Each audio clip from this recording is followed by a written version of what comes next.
Welcome to the Walrus Talks, Canada's Creative Power. I'm Ninaba Duncan, and I'm going to be your host for this evening. A few years ago, I was a Walrus talker myself. I've also been an event moderator, and so I'm excited to host tonight's The Walrus Talks here in Ottawa. And this is where I work as a professor and Carter Chair in Journalism, Diversity, and Inclusion Studies at Creighton University. The Walrus is thrilled to be here in Ottawa at the National Gallery of Canada and streaming live at thewalrus.ca. Hello, hello, hello to the over 500 households who registered for tonight's live stream. We encourage you to share this conversation on social media. When you're moved by something that you hear or you see, just tag @thewalrus and use the hashtag #WalrusTalks. So first, I want to take a moment to acknowledge the land that I'm on, below my feet. I started life in a land now called Accra in Ghana. I come from two tribes. The Fanti tribe of my father, the people who live by the water, and the Akwapin tribe of my mother, the people who live in the mountains. My parents brought me to Turtle Island when I was really young, and I know what it's like to feel connected to a land and its people. And so today I recognize that we're gathered on the traditional unceded Anishinaabe Algonquin territory in Canada's capital city.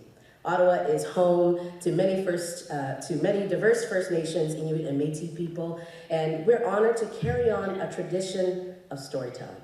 And so I encourage you to reflect on the land that you're on, wherever you're joining us from today, in this room or online. I'm going to tell you a little bit about the Walrus. It started as an optimistic project over 2 decades ago to foster conversation across Canada. And these conversations are complex, they're necessary, and they take many forms. You can find the Walrus's work online at thewalrus.ca, in print, on newsstands, or by subscribing to the Walrus magazine. You can also listen to the Walrus's podcasts. Did you know they had podcasts? They do. You can also join in events like this one. And all of this work is powered by donors and supporters and partners, and tonight is a great example of the power of partnerships. We've got 7 important cultural institutions coming together for this event, and we have the unique opportunity to hear directly from the leaders of these organizations as they share the stories of cultivating Canada's creative power. So on behalf of the Walrus, a huge thank you to each of tonight's partners and to all of you for being here. I'm a proud subscriber of the Walrus, and I've been reading the words of the executive director and my good friend Jennifer Hollett's messages about how now is a critical time for Canada's arts and culture sector. For many years, the sector has played an essential role in bringing people across the country together and reflecting our ever-changing identities. So it's a perfect time to be listening to these speakers. So the speakers that you're going to hear tonight represent institutions with different mandates, but what they have one thing in common, and that is that culture connects us. Every speaker has 7 minutes each. That's 7 minutes each, offering 7 different perspectives on the topic of why culture matters. So tonight, you're going to be hearing from Suzanne Guèvremont, Government Film Commissioner and Chairperson at the National Film Board of Canada. Julie Roy, the Executive Director and CEO of Telefilm Canada. Tait, the President and CEO of CBC Radio-Canada. Leslie Weir, Librarian and Archivist of Canada at Library and Archives Canada. Christopher Deacon, President and CEO of the National Arts Centre. Valerie Creighton, President and CEO of Canada Media Fund. And Michelle Chawla, Director and CEO of Canada Council for the Arts. Thank you so much for joining us.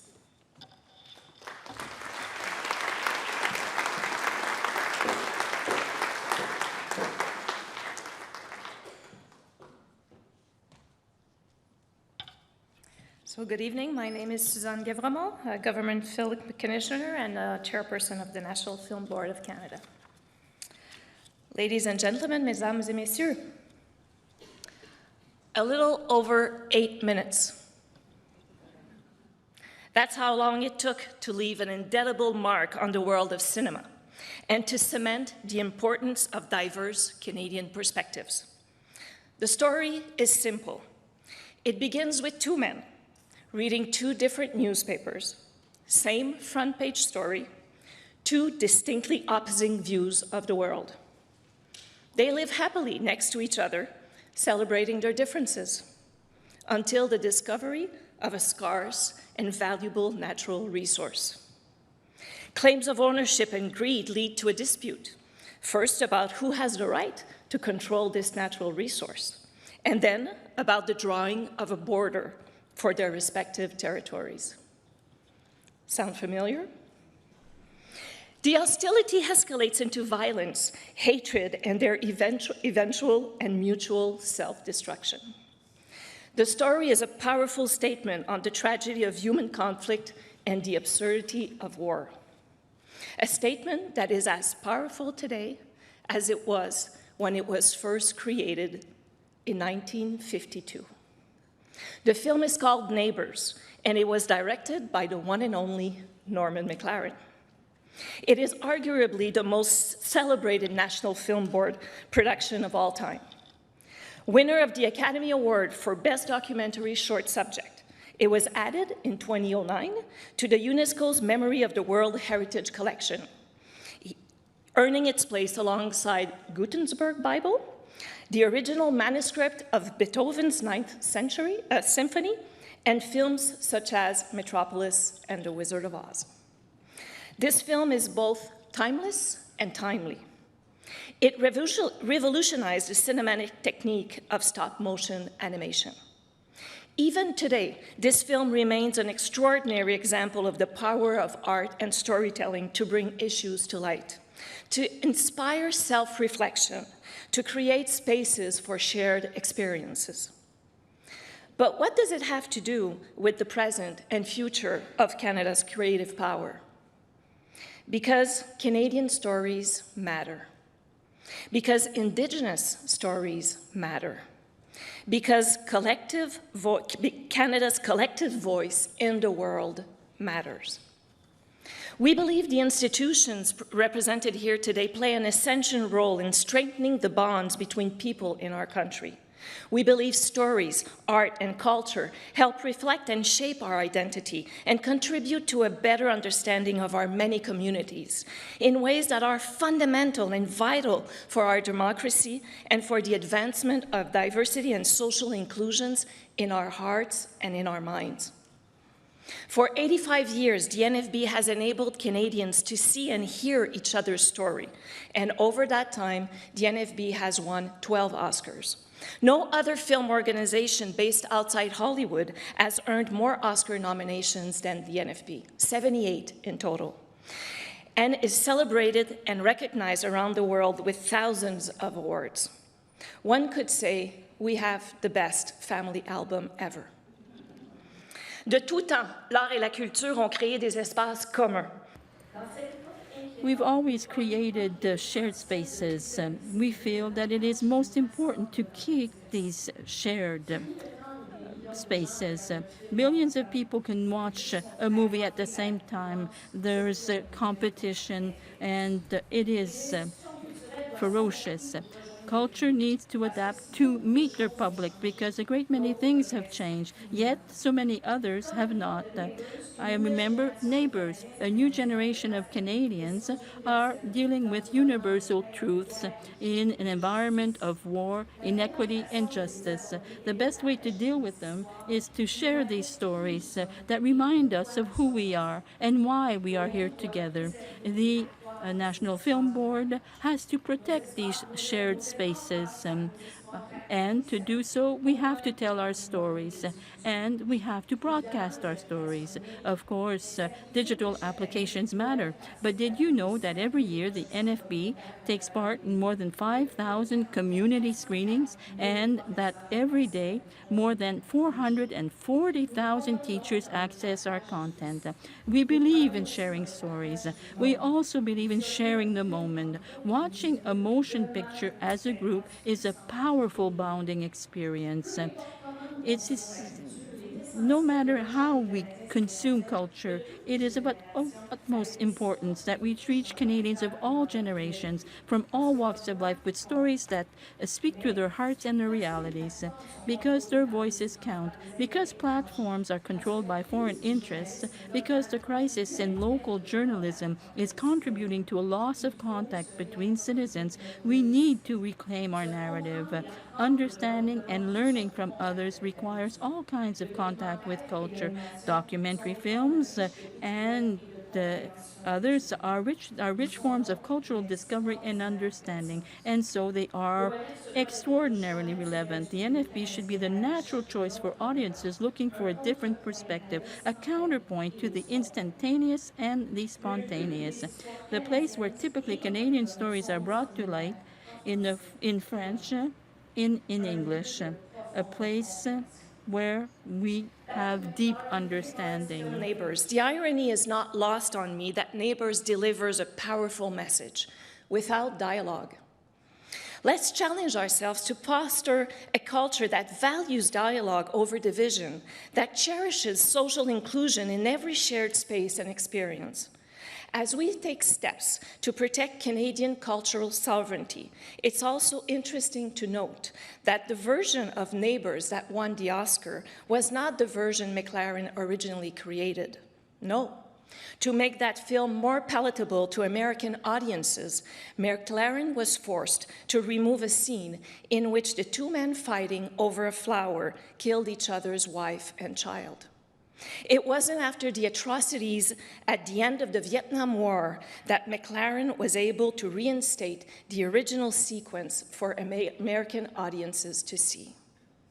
Neighbors and so many other films at the NFB serve as a reminder that Canadian stories are not mere luxuries. We must continue to invest in, protect, and promote Canadian cultural perspective. Our stories are essential to our understanding of what it means to be here, to be human, to live together in this fractured world, and to narrow the divide that separates us. And yes, ladies and gentlemen, that is Canada's creative power. Thank you.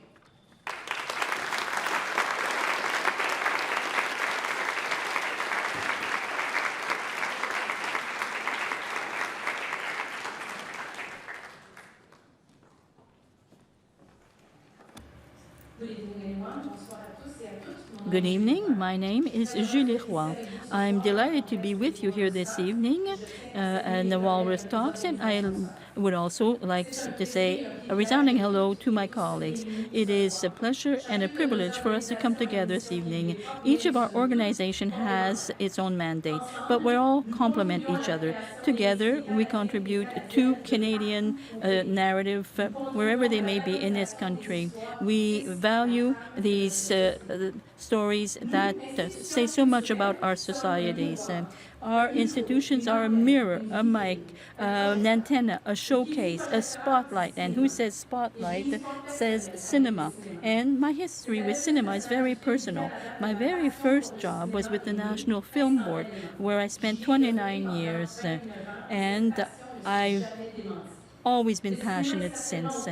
And the cinema is at the very heart of my personal and professional life, but it also is at the heart of the National Film Board and our culture. Our industry and all of us who make it up tell our stories. We creators speak to who they are and who they will be.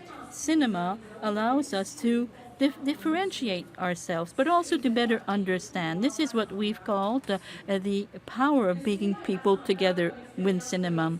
This allows us for a collective experience, but it also brings people together behind the screen. The stories behind the stories are agents for change, and they speak to very rich human stories. I believe of this story of a child who, after 2 years of coming to Canada via the Oxfam Road in 2018, became the main character in the moving Carnaval, Henri Pardot's first feature film, which was rewarded at TIFF 2023.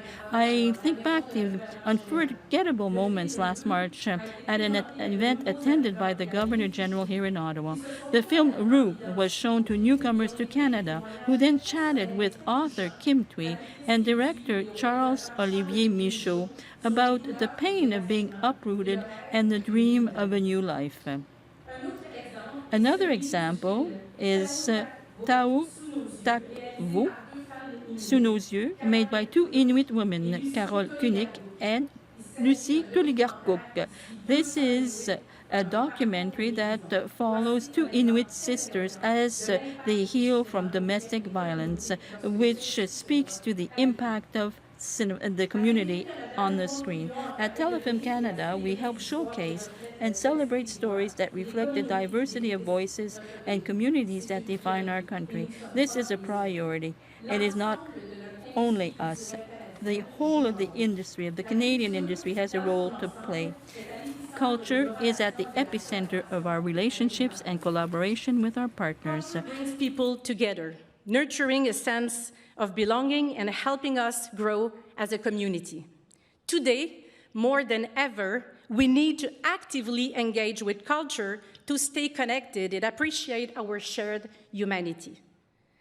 In the past, major events, films, and TV shows were cultural activities that millions would experience all together, creating shared moments and collective memories. Today, we have access to a vast array of choices with one click of a button. The way we consume content is now highly individualized based on our own schedules. Success is no longer defined by a single unifying moment. This shift has transformed the way we connect through culture and, more importantly, with each other. Our cultural sector requires all of us to come back together, share our expertise, foster diverse perspectives, and create richer, more innovative experiences for audiences. As a major player in Canadian cinema, we invest in films that reflect the full diversity of Canadian Indigenous cultures. Just last year, for example, we supported the production of 150 feature films. According to the CMPA's recent profile report, our media production sector contributed $23 billion to Canada's GDP, providing jobs, creating world-class stories, and contributing to the economy. The allocation of the online streaming-based contribution will enable more stories to be told and ensure more representations on screen.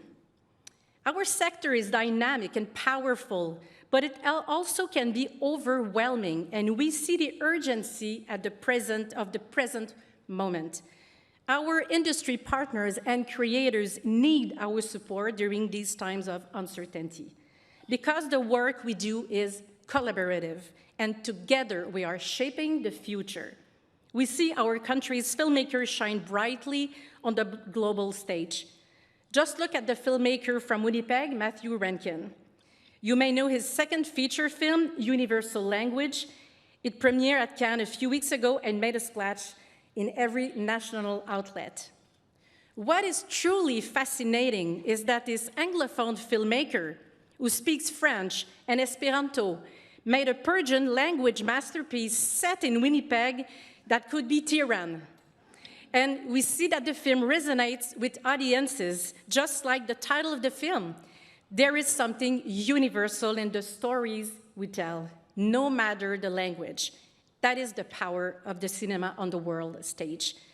As Denis Villeneuve said a few days ago, cinema is what truly defines our country. We see our next generation of new voices bringing Canadian content with the blend of vulnerability and openness. Now, that is true cohesion. And you know what? Matthew won the Director's Fortnight Audience Award at Cannes. Our nation is a beautiful blend of multiculturalism, which naturally makes us more empathetic, because what we do is essential. What we create is essential. Art, stories, relationships, partnerships, communities. Culture is a force that pulls us all together, bringing us here into this very room. And it is our responsibility to continue to support our creators and share the stories that reflect our sense of belonging, our value, and the very essence of human flourishing. Thank you.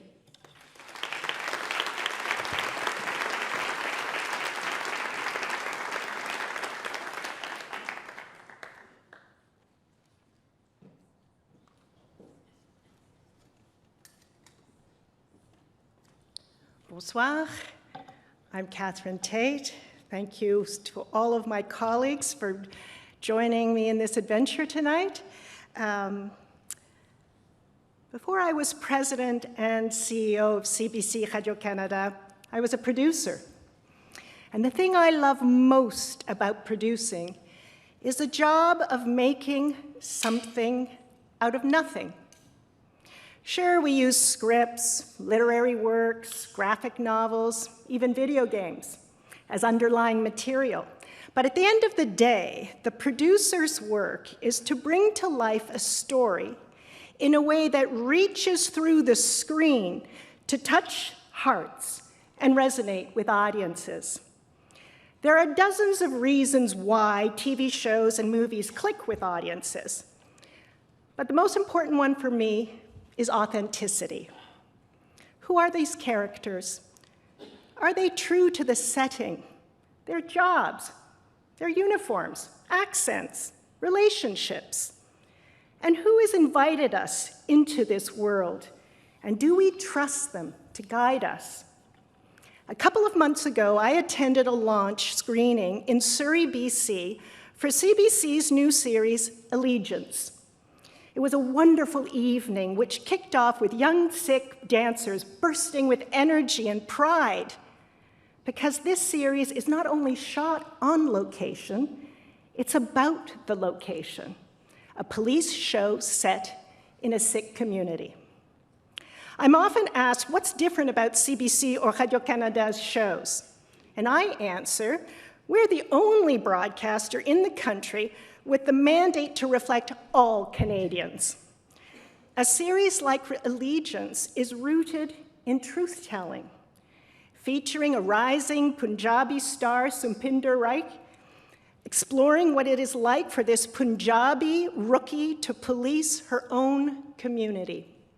And Allegiance helps us as Canadians understand the nuances and complexities of one of our largest and most successful communities of immigrants. And in this way, it connects us. I had a similar experience in January at a fabulous launch of a new Radio-Canada series called Lucky Nous, the public broadcaster's first comedy from the Haitian community. Lakay Nou means our house in Creole. The show follows the lives of 3 generations of a Quebec family of Haitian origin with a cast and a creative team predominantly from the Black communities. An advanced screening was held at the Maison d'Haïti in Montreal. It would be hard for me to describe the atmosphere there. The place was buzzing with excitement in anticipation of the premiere, but there was also lots of laughter, fun, and joy.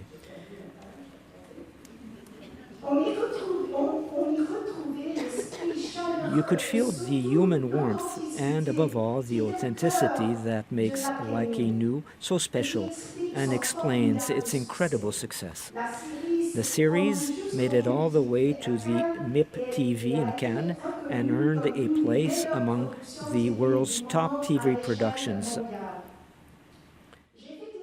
I met some amazing people that night, including veteran actor Fayol Jean, who made it clear to me that we had achieved something truly extraordinary, something the community had needed for a long time.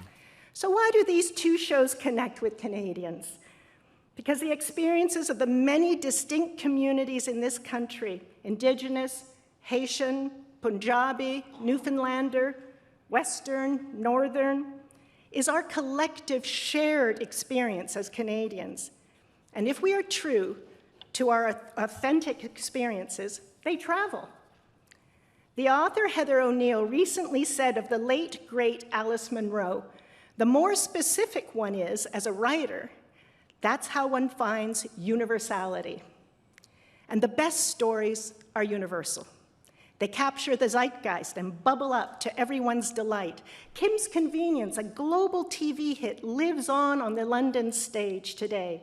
Schitt's Creek, a celebration of all that is precious and annoying in family dynamics, made TV history when it swept the 2020 Emmy Awards. Sort of. Who could predict that the story of a non-binary Pakistani nanny in Toronto would win the prestigious Peabody Award? C'est comme ça que je t'aime. Infidelity and betrayal lead to murder in 1974 in a suburb of Quebec City in this spectacular series feted at the Berlin Film Festival.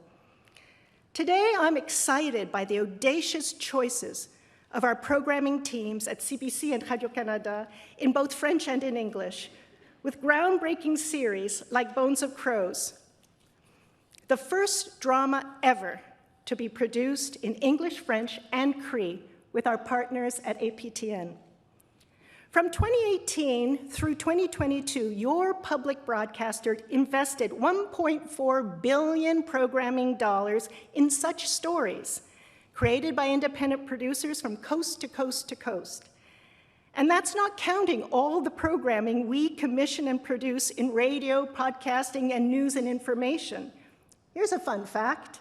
Every day, CBC Radio-Canada distributes 7,000 hours of news and entertainment programming over all our platforms. That's 2.6 million hours of programming each year.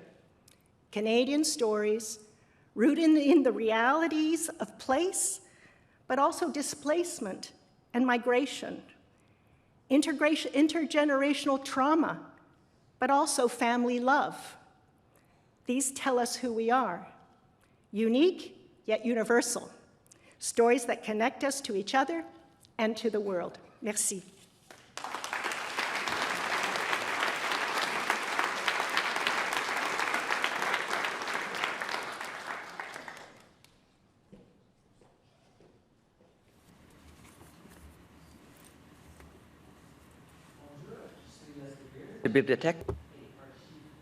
My name is Leslie Weir, Librarian and Archivist of Canada. I would like to speak about stories and truth. Library and Archives Canada preserves the stories of the First Nations, Inuits, and the Métis that we in this country that we call Canada. We recognize that without truth, we cannot have reconciliation. The success of all of the people of Canada that constitute Canada's stories must take into account the experience of each nation, each community, and each individual, because we have all lived our common stories differently. We must preserve all of these stories so that the present generations and the future generations understand how we have become who we are. I'm going to tell you 5 quick stories in the next 7 minutes. Many of you know Charlotte Gray, the prolific, award-winning nonfiction writer. For 30 years, Charlotte has sifted through the Libraries and Archives Canada collections like a history-hungry detective. Charlotte flipped through the William Lyon Mackenzie King family photos.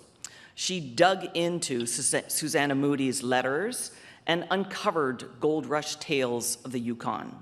Now, what did she do with our country's rich historical fabric? She spun them into bestsellers like Mrs. King and Sisters in the Wilderness. Our collections inspire authors at Libraries and Archives Canada, but also visual artists, filmmakers, and so many more. Kent Monkman, a Cree artist, filmmaker, writer, creates provocative interventions into European and North American art history, with the help, I might add, of some wonderful works of art from our collections. Kent and his co-author, Giselle Gordon, wrote The Memoirs of Miss Chief Eagle Testicle, a true and exact accounting of the history of Turtle Island, which provided us with a Cree and queer perspective layered over colonialism. This unique point of view enriches our shared understanding and can contribute towards reconciliation. Conceptual artist Sarah Hatton brings history to life through her art. To digitize military service records of the First World War, our team at LAC painstakingly removed every little century-old brass fastener that fastened together the documents of each and every member of the Canadian Expeditionary Force. How many fasteners were there, you ask? I can tell you, 640,000. Sarah used her artistic creativity to give these little brass fasteners a new life, while honoring Canadian soldiers who served in the First World War. She pinned thousands of fasteners onto large black military tarpaulins to create stunning celestial maps of the night sky. Sarah recreated what the sky looked like on the last night of 5 major Canadian battles. Imagine, when looking at these works of art, each of us can experience what a soldier saw when they looked up at that night sky on that last night of the battle at Ypres, at Vimy Ridge, at Passchendaele. Creators also use our collections to shed light on past events and to learn from the past and move forward with reconciliation. In Winnipeg, Rachel Beaulieu from the Manitoba First Nations Education Resource Centre directed a compelling documentary, A Cup of Cold Water, which explores the remarkable journey of Alfred Kirkness. Kirkness exposed the neglected condition of the cemeteries at the Brandon Residential School site, the final resting place, sadly, for many of the residential school students. His letters are preserved in our Winnipeg office, providing the foundation for this revelation. And today his story is shared in screenings and schools across the country to ensure that the truth reaches the people.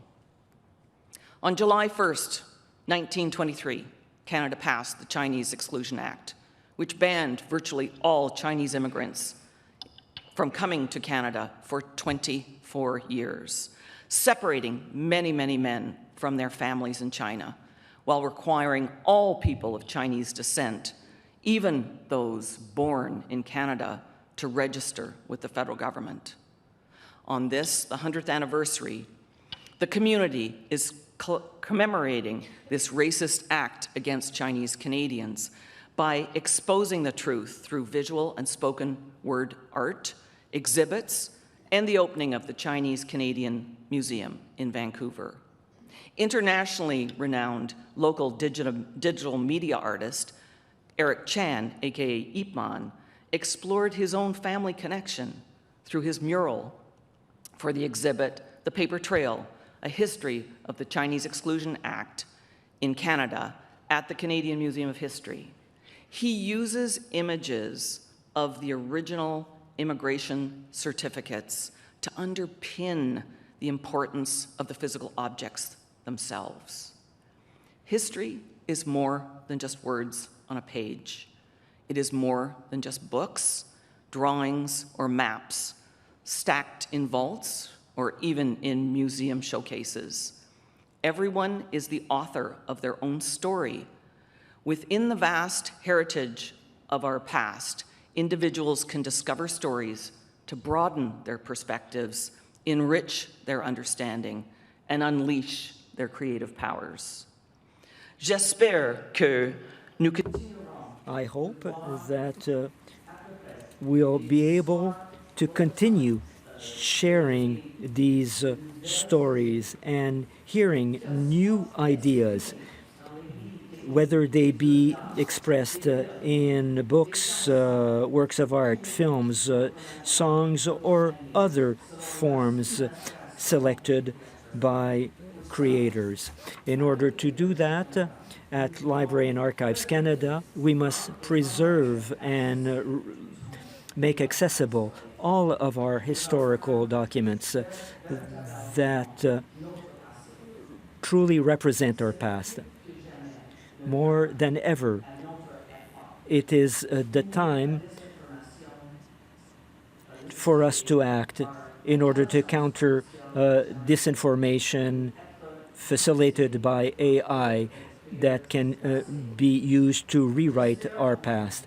I finally hope that telling our stories and to understand our past will allow us and help us to create a better future for all of us. Thank you. Merci, Miguel.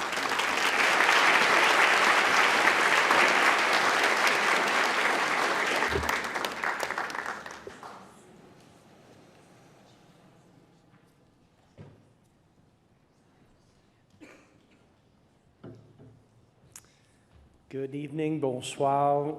I'm Christopher Deacon du Centre National des Arts. The single biggest challenge facing Canada's performing arts organizations today is to be relevant and welcoming to the diverse communities they seek to serve. This evening, I want to tackle the question, how can performing arts organizations be relevant to the lives of Canadians? Les arts de la scène, composés de théâtre, de danse et de musique, évoquent des émotions dans un moment partagé entre artistes et public. Ces récits, racontés sur scène, peuvent nous faire rire ou pleurer. Ils nous invitent à en apprendre plus sur nous-mêmes, à mieux comprendre les autres et notre société. L'empathie est l'axe autour duquel gravitent les arts vivants. The performing arts experience is story, dance, and music shared in community. Stories on the stage can move us to laugh or cry. Stories invite us to learn about ourselves, each other, and our world. They engage us with the plight of the main characters, and we join them on their journey, experience their trials and triumphs, feel their sorrows and joys. It's empathy. Equally important, we feel that empathy, not alone in front of our televisions or in the pages of a book, but together, sitting in a theater, our elbows sometimes bumping into our neighbors, someone we know or someone we don't know. The performing arts are the most social of the arts. Artists feed off the audience and vice versa. While we may come from different backgrounds, consume different media, live in different neighborhoods, at the end of the show, we exit the hall knowing we've all come through something together. If the performing arts play that important role, surfacing our empathy, changing us and bringing us together, how can we as performing arts institutions invite more Canadians to take part? Well, by recognizing that for many potential new audiences, their first question isn't, will I enjoy this show? It's, is this a place where I feel I belong? And so, how can Canadian performing arts organizations create that sense of belonging? First, Canadians need to see their stories and voices on the stage. Programming should come from an authentic relationship between the leadership and a variety of communities. Those communities must also be represented across all areas of the organization, in the box office, the frontline staff, marketing, the production crew. The people who work there must live and breathe the life of those communities. Yet the workforce of many of our major arts organizations don't match that description. The requirement for professional experience is a barrier. Major arts organizations with the resources to do so should be investing in professional development. Doing that will not only create stronger ties with communities and enrich Canada's arts scene, it will provide those organizations with a diverse and skilled talent pool. Les organisations qui en ont les moyens. And so, organizations that have resources to do so should invest in professional development. It's a good way of gaining access to a diverse and qualified talent pool. We must also reach new audiences by creating works of art that express and embody what Canada is today.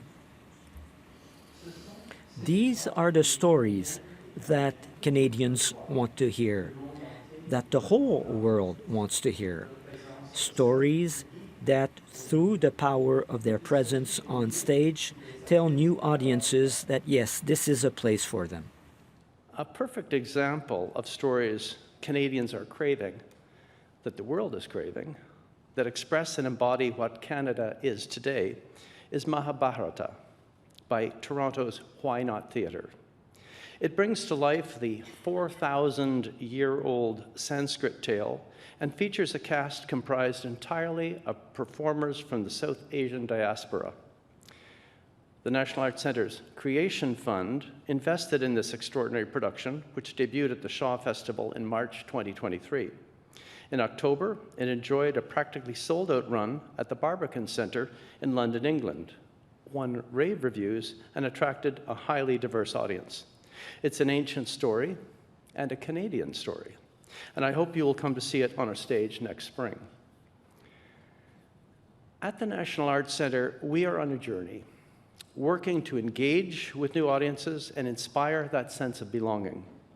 We have recruited a brilliant artistic leadership team that is highly diverse. Next year, we will celebrate the 5th season of NAC Indigenous Theatre, which elevates Indigenous voices, stories, and languages on the national stage. Its leadership and much of its team are Indigenous. And our strategic plan, The Journey Ahead, places a strong emphasis on creating a sense of belonging and opening pathways for artists and arts professionals from all cultures to build their careers. We have much more work to do, and we're learning and listening as we go. I leave you with this. A show comes to life only once the curtain rises and an audience falls under its spell. That experience is aesthetic, emotional, even spiritual, but it is fundamentally social. For the seats to be filled, performing arts organizations and the artists and producers with whom they work must build authentic relationships with the communities they serve so that those communities can feel they truly belong. Only then can the performing arts have their full beneficial effect and reflect who we, as Canadians, are becoming. Thank you.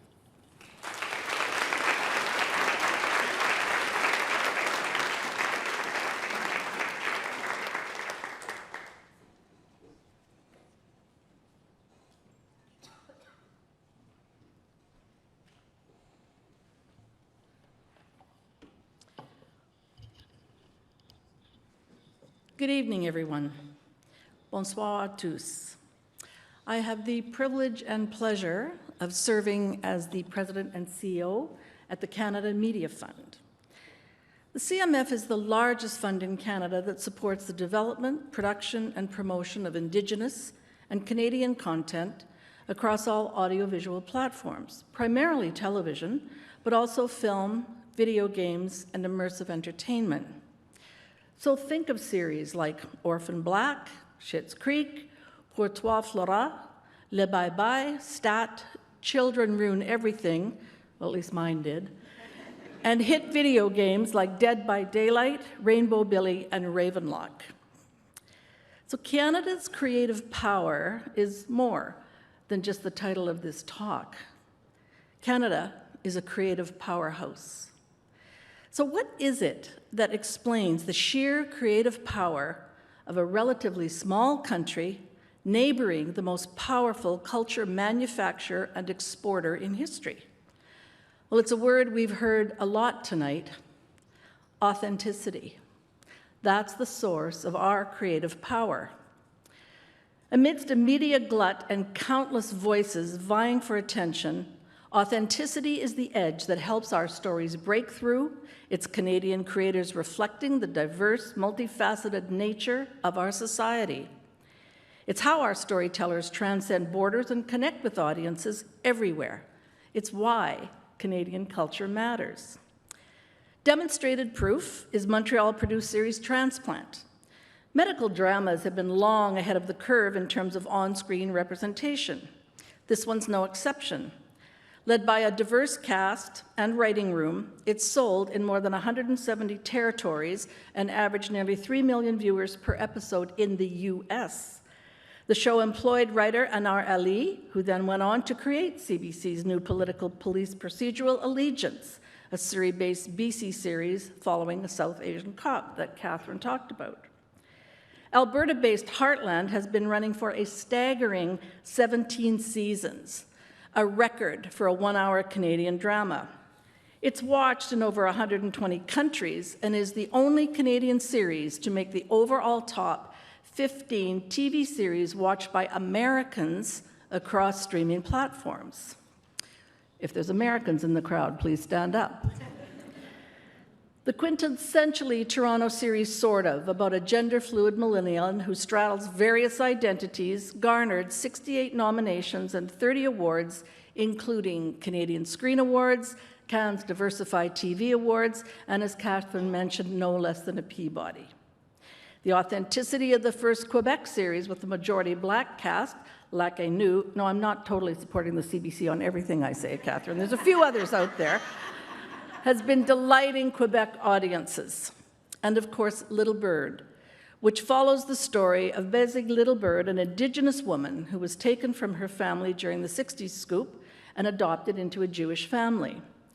This series was lauded at the last Diversity TV Awards, won the Audience Award at Series Mania in 2023, and just last week nabbed a total of 13 Canadian Screen Awards, including Best Drama Series. I've been in this industry nearing 40 years, and I've seen the impact of our storytelling. Indigenous and Canadian stories are more than just entertainment. They are bridges. They connect people and foster empathy and understanding across cultures and experiences. On that thought, I will share with you a few words from Carrie Swanson, the CEO of Canada's Indigenous Screen Office. As Canada's first national Indigenous funding body for screen content, the ISO is leading the way, building innovative and responsive new systems for the next generation of Canada's Indigenous storytellers. Our model has inspired and changed Canada's screen industry.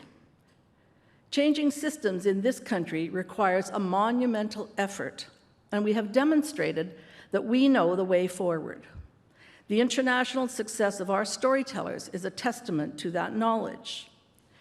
The power of these stories is changing perceptions and stereotypes in our country and around the world. Change requires courage, humility, and respect. When you talk about the power of culture in Canada without Indigenous people present, you are missing the beating heart of this land, its history, and the storytelling that helps us make sense of it all. I would add myself that the accomplished work of the ISO and the success of Indigenous content that is resonating the world over may not have been realized without it. The upcoming series, North of North, from two highly acclaimed, successful Inuit filmmakers, which is a funding partnership with CBC, APTN, the CMF, and Netflix. It would not have been authentically shot in their own community of Iqaluit without the significant investment of $1 million from the ISO, an organization with, at that time, a small budget of $14 million. They recognized this as the perfect opportunity to develop creators and crew in the North. Authenticity is crucial. For all of us, funders, promoters, and keepers of our culture, it must be among our key principles. It's what makes Indigenous and Canadian stories from all experiences, communities, and regions relatable on a global scale. It's what enabled us to build a powerhouse of a screen sector in 2023. Media production in Canada contributed $14 billion to Canada's GDP and created nearly 240,000 well-paying jobs. It's what enabled the CMF to fund more than 1,300 audiovisual and interactive projects in 2023-24, enabling $1.7 billion in production activity. Authenticity is what gives our sector the power to change us, to challenge our perspectives, and to invigorate our spirits. And it's through this lens of authenticity that Canada is seen on the international stage. I recently saw Wilfred Buck at the Yorkton Film Festival in Saskatchewan, my home province, and it's the longest-running film festival in North America. It's older than Cannes. This acclaimed debut feature documentary from Anishinaabe filmmaker Lisa Jackson made its international debut at Copenhagen's prestigious CPH Docs and was an official selection of Hot Docs in 2024. Moving between the earth and stars, past and present, this story follows the extraordinary life of Wilfred Buck, a charismatic and irreverent Indigenous elder who overcame a harrowing history of displacement, racism, and addiction by reclaiming ancestral star, knowledge, and ceremony. There's a scene where an elder describes a visit by two prominent, very important scientists to the Dalai Lama to discuss some scientific theories they held. The Dalai Lama pours tea. As they talk, the tea fills the cup and overflows all over the table, onto the floor. And the scientists say, "Stop, the tea is overflowing everywhere and making a mess."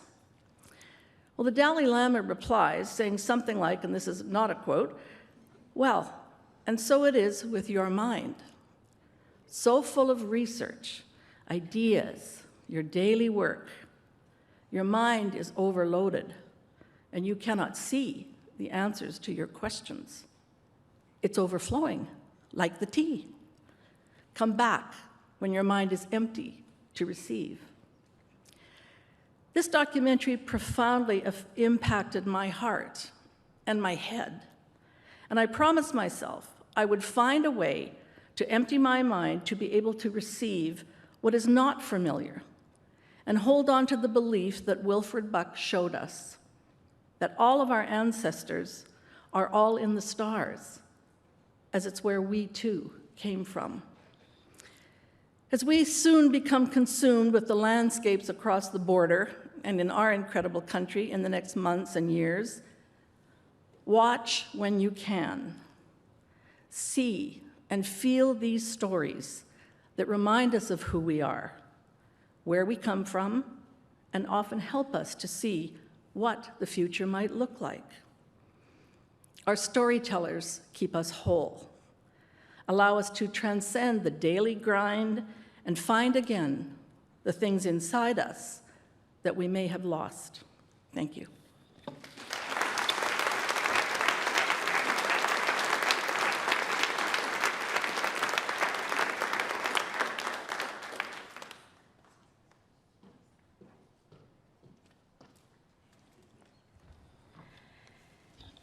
Good evening, everyone. Bonsoir à tous. I'm Michelle Chawla. I'm the CEO of the Canada Council for the Arts. So I'd like to begin by asking those of you in the room a question. By a show of hands, who in this room has either heard of or seen the musical Come From Away? Wow. So to those who can't see the audience in the room, there are many, many, many hands up. So for the benefit of those who aren't familiar with Come From Away, it was created by two Canadian artists and is based on a true and truly Canadian story. It recounts how, on September 11, 2001, 7,000 stranded airline passengers were welcomed and taken in by the small community of Gander, Newfoundland, and Labrador. The artists behind the storytelling remind us of the importance of connections across cultures and how communities can be there for one another when it matters the most. They have also created a powerful shared experience that reminds us of what it means to be human. Come From Away was a smash hit on Broadway and is currently touring the world, reaching audiences far and wide. What you may not know is that many years ago, when it was in its very early stages of development, this musical got a grant from the Canada Council for the Arts. Now I'm going to shift gears for a moment. In the past few years, the Canada Council has been seeing and supporting more and more creative projects that are grappling with some of our society's biggest challenges. And this illustrates how the arts have the power to create impactful changes in our societies. One of these projects is being led by the Comox Valley Art Gallery in British Columbia, and it's called Walk With Me. For context, this gallery is located in a community that has been severely impacted by drug poisoning and housing crises. Recognizing imagination as a necessary response, gallery staff worked with the local artists to record stories told by family members and frontline workers impacted by these crises. Then, members of the public, community leaders, and storytellers would gather together and go on story walks through their neighborhood, listening to these recordings and collectively imagining new ways forward for their community. With this project, the Comox Valley Art Gallery is inspiring others to reimagine how galleries and other traditional art spaces can help transform communities for the better. And with a grant from the Canada Council, they're going to be able to share this project more widely. I would now like to tell you one last story. For many years, the Council has been committed to supporting Aboriginal arts and cultures in the spirit of sovereignty and self-determination. While we still have a long way to make up for the decades of marginalization of Aboriginal artists and communities, our work is moving in a positive direction. In particular, through relationship building with the Inuit Art Foundation, the Government of Yukon, and the Government of the Northwest Territories, we have co-developed several initiatives. They include arts funding programs that can be delivered on the ground to address the diverse and unique priorities and needs identified by local northern communities, such as capacity building and small-scale artistic projects. This approach, which is based on models of collaboration and cooperation, consciously is seeding our decision-making authorities by empowering northern communities, and has helped us at the Canada Council realize that we can often do more and do better by working with others. These programs are reaching many, many communities and are helping them to thrive and to share their experiences of the world with the world. So the projects I just described represent just a small fraction of the thousands of projects that the Canada Council for the Arts support each year. As a federal funder, we support the entire arts ecosystem. And in this ecosystem, there are three main components. There's the artists that create the art, the arts organizations that provide platforms for art to reach art-goers, and Canadian publics, like all of us, who go out and participate and experience the arts. The Canada Council's funding helps ensure that arts organizations remain cornerstones in their community, making it possible for Canadians to experience great art from coast to coast to coast. Our funding also helps ensure that artists are able to create the next great novel, the dance performance, the art exhibit, play, or concert. Without them, there would be no great art. This has always been a delicate and symbiotic relationship between artists, arts organizations, and audiences, but now this relationship has been disrupted. The last few years drastically changed how people consume art and culture, and it has become a lot harder to draw people out of the comfort of their homes to experience the arts live and in person. This has led to lower revenues across the sector, which would be challenging enough on its own. But now it also costs more for artists to create art, for arts organizations to present it, and for Canadian publics to experience it. And this combination of lowered revenues and higher costs are creating an unsustainable imbalance in our ecosystem. As a result, we see many arts organizations that are closing their doors and many artists that are leaving the arts sector.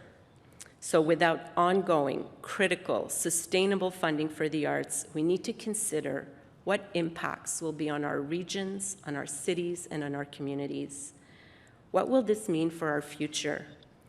With the wars and the hate and the division that we're seeing in our world right now, there has never been a more urgent need for the arts. We need more beauty, more conversation, more connection.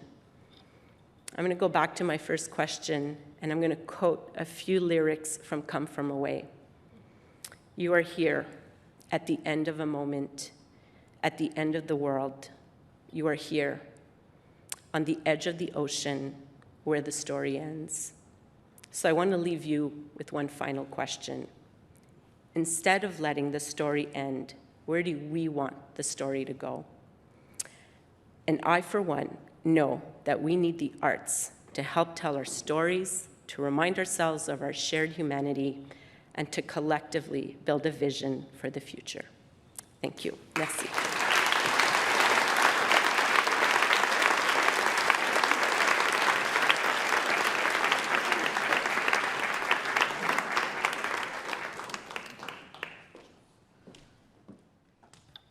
Give them a round of applause.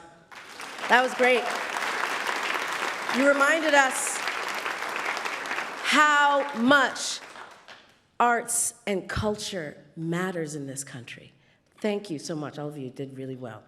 So what I'm going to do is I'm going to invite our talkers to get up and head to the reception while I talk to you. Please, again, some hands for Suzanne Guèvremont, Julie Roy, Catherine Tait, Leslie Weir, Christopher Deacon, Valerie Creighton, and Michelle Chawla.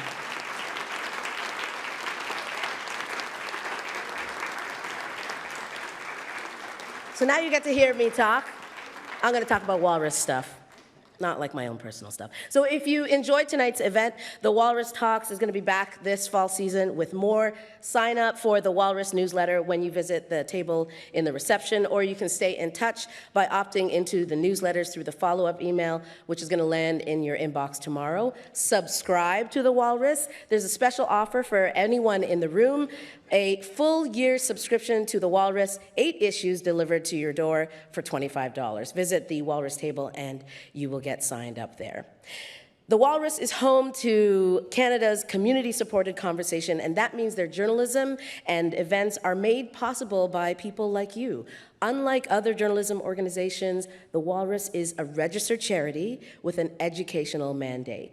Its independent, fact-checked journalism is powered by donations from a community of supporters who make the Walrus accessible to everyone. So if you want to ensure that the Walrus can continue creating stories that matter and events like this one, please consider supporting independent media and fact-based journalism with a donation. You can go to thewalrus.ca/support or go to the table in the lobby. All gifts of $20 or more will receive a charitable tax receipt. Thank you to all of tonight's partners for making these talks possible. Thank you for attending in person and online. Have a great night.